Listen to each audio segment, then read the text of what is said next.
What is up, guys? It is the Bluebloods here. And if you guys saw my episode when the guy to my right announced his commitment to Jackson State, then he doesn't need any introduction. But if you missed that, we got my guy Jelani Davis on the show today, former Dodge City Community College defensive tackle, current Jackson State commit, former four-star prospect coming out of high school, is one of the top players in the state of Missouri, was an all state selection, everything like that, man. But Jelani, appreciate you coming on the show, man. Thanks for having me.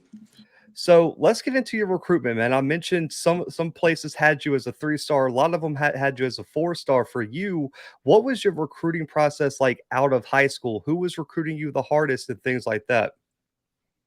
So my first recruit was my junior year. I had Illinois. That was my hardest when I first started.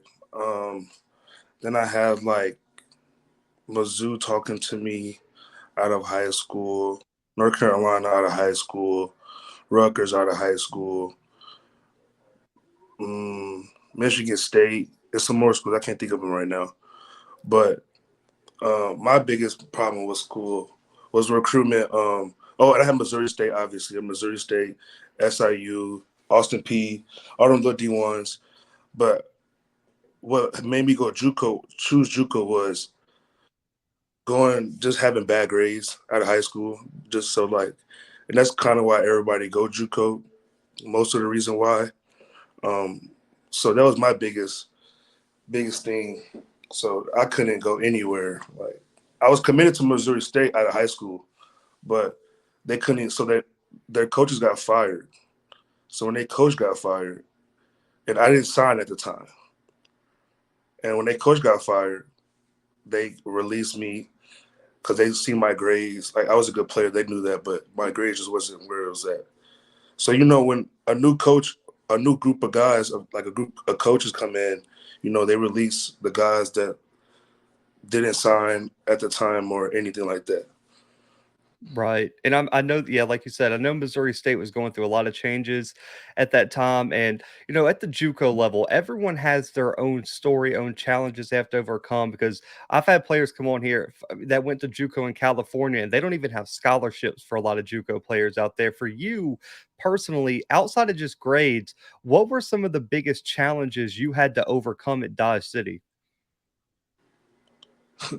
So my freshman year at Dodge, I transferred to Dodge 2020. Um, my biggest thing, I had surgery in my first year, so I didn't play. I tore my meniscus in my right knee, so I didn't really play. So after that, I thought it was kind of over with. I thought won't ever touch the field the same again. Because when you come from an injury, you won't touch the same. Like you might be a whole different player.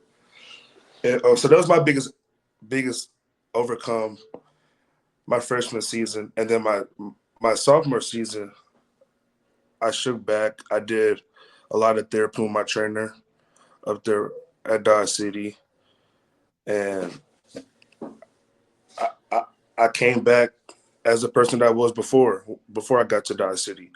So I felt right back, and I had a good season last season. I mean, you definitely did, man. Listen, I put the film on, and there was a lot of people in the comments that were pumped to see what you could do at Jackson State. And you mentioned the first year, you were overcoming injury. Last year, you had a big season at the defensive tackle spot. For you, Dodge City's in one. I don't think people know this. I've lived in Kansas for a few years. That JUCO circuit in that area is one of the best in the country. For you, how did playing at Dodge City and in that tough conference at the JUCO level help develop you as a player? It helped me develop me as a player because it's getting me ready for the next level. Meaning, JUCO has guys that come from big major Power 5 schools, and playing them what really got me ready for the next level for the next 2 years. So me playing them what made me step up. It was like, okay, this is not high school anymore. The game's also faster. You gotta learn. You gotta learn quicker. You gotta react quicker. You gotta just also study the game too. Right. And I mean, I know film study is one of the biggest things that, the difference between high school and college. And for you, leaving Dodge City after having a big year, overcoming your injury, what were the biggest recruiting differences from high school to the JUCO recruiting circuit when you were leaving Dodge City?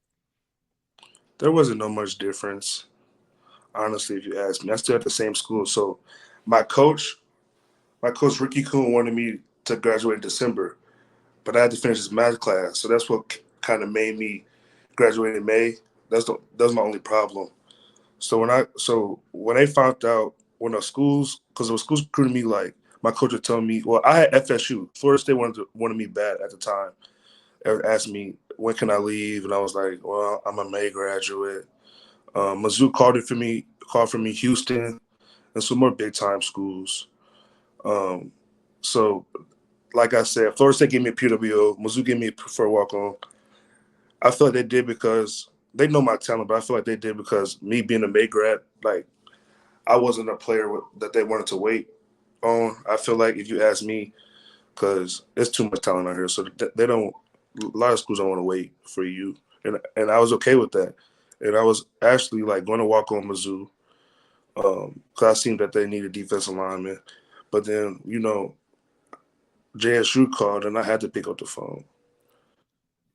That hey, I mean that's a fact, man. And I know Missouri's had a lot of great defensive linemen leave the past few years. I believe they've had 2 or 3 guys at the D tackle spot be drafted these past few years. So, Mhm. and Jackson State calls, man. You said you had to pick up the phone when Coach Prime calls. You have to answer. For you, what made Jackson State the place to finish your career? I just like what they got going over there. Just not even what they got going, just the HBCU. Because nowadays everybody going the HBCU route.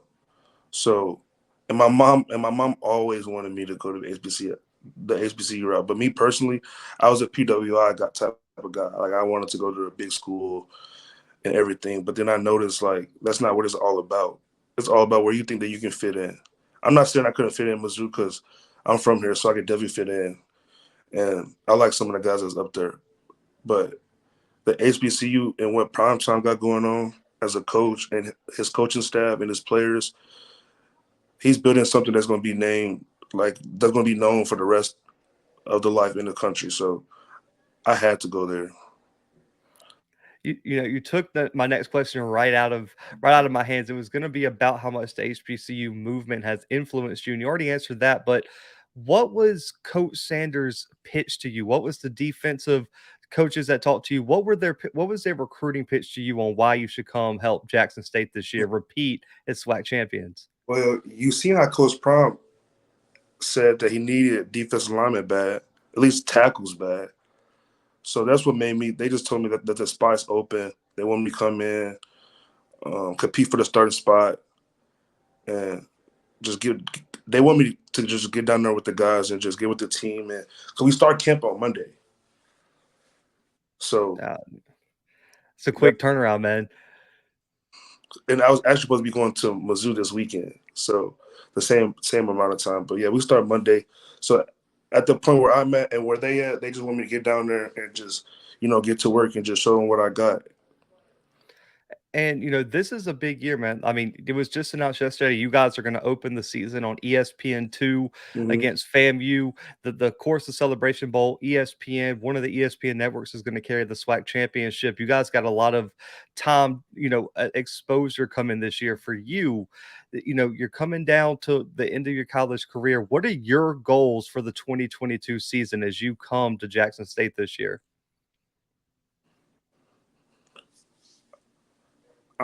Me personally, I'm trying to go down there and impact like the team. Just be what I mean is be yourself. Um, and what I have to do is my biggest thing that I'm going to do down there. I'm trying to start. I'm going there. I'm not playing no games with any of them. And like I said, I told the coaches that like they're gonna get everything they got out of me. Man, I listen. I love the mindset, especially with how talented that defensive line last year was, and coming into this year, it's even more loaded. And for you, I know the senior player type answer is the first games, the first game or the next game is always the most important. But for you, looking at that Jackson State schedule, is there a game that you have circled that you're looking forward to playing in the most? FAMU. I'll say It's because kick it off with the bang, right? I'll say FAMU because it's first game, and all of our games gonna be on ESPN. But that is the first game of the season, and you got to that's really the best game because they show you where you at as a team, and what you need to work on, and what you accomplish as a team. And then we go down there to Florida, so it's gonna be a nice little vibe. Hey, one of the biggest games in the SWAC last year, 1 point game, ended up winning you guys the SWAC championship. And looking at your game, man, everyone loves player comparisons and no one knows themselves better than the player themselves. For you, which current NFL player do you feel like your game models the most? Aaron Donald. I love it. I say Aaron Donald because I'm a little taller than Aaron Donald. I'm about like 2 inches taller than him. Um, but I'll say Aaron Donald because of just his speed, his get off the ball, and he uses his hands very well, and he attacked the man very well. So that's why I say I will compare myself to Aaron Donald. I love it, man. And everyone off seems to love this question, but for you on the field, not necessarily off the field, what was your welcome to college moment? Everyone's got that one where it's like, okay, this is way different than high school. For you, what was your welcome to college moment? My welcome to college moment is just the fans and people around you and your family just showing you love and just basically just getting you ready. They just telling you what's going on and what's going to happen. So mine was definitely just showing love and the coaches showing love. Hey, playing in front of 60,000 this year is going to be huge. I know Jackson's going to get 60,000 in for that Southern game for sure, and there's probably a few others that they're going to sell out. So that crowd's different, man. Right. And, everyone's got their own routine to get ready to go ball out in between those white lines. For you, what is your pregame routine? Are you real superstitious or are you just ready to go out there and perform? I'm just ready to go perform. It's like how you got that chip in your shoulder and it's itching. That's what type of time I be on. I don't really talk too much before a game. I'm locked in. I don't listen to music right before like an hour. I don't listen to music. That's just pregame. Man, that's laser focus, man. I think you're the first player I've like in over 100 something interviews that said that music right before the game, it's off. I love it. And I was played offensive lineman. I know how chippy it gets in the trenches. You got to go up against the same guy every single play. For you, how big of a trash talker are you during the game? I can talk, but me going to the game, I don't talk. You guys started with me. That's how I go. That's how I go. Unless unless you soft, but I don't really do too much talking. I got to be really like in the moment to talk. But if I need to talk, I will talk for sure. Hey, I love it, man. Listen, there. I've had some O linemen come on the show from the SWAC, and they talk. They said they talk a lot of trash. So that is something that I'm definitely looking forward to. And for you, I know there's some SWAC offensive linemen already trying to figure out how they're going to stop you. For you, what's the number one mistake an offensive lineman can make against you one on one? I like to catch. So if you lunge at me, you're gonna have a you're gonna have a long day. Man, I love it, and I think even on your tape, man, I think the athleticism, man, I could tell there were some offensive guards in that huddle tape that were not expecting you to get off the ball that fast. There were a few where, I mean, you were in the backfield and they weren't even out of their stance yet. If you get a slow start against you, it's over too. That's one of the things I noticed. Yep, it's over. And for you, you played against some of the top JUCO talent already, man. And I know we're going to have to get you back on the show after the season so you can re-answer this. But who are some of the best offensive players you've ever had to play against at Dodge City? Just in like JUCO period. Yeah.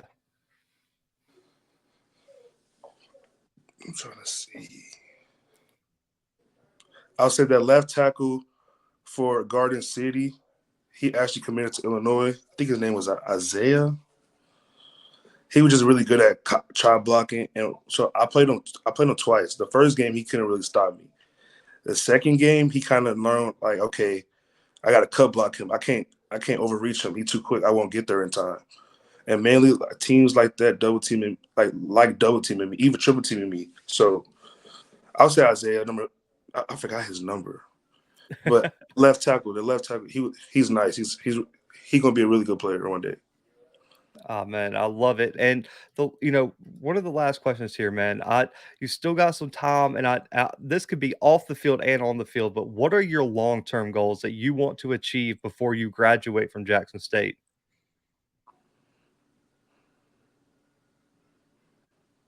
Honestly,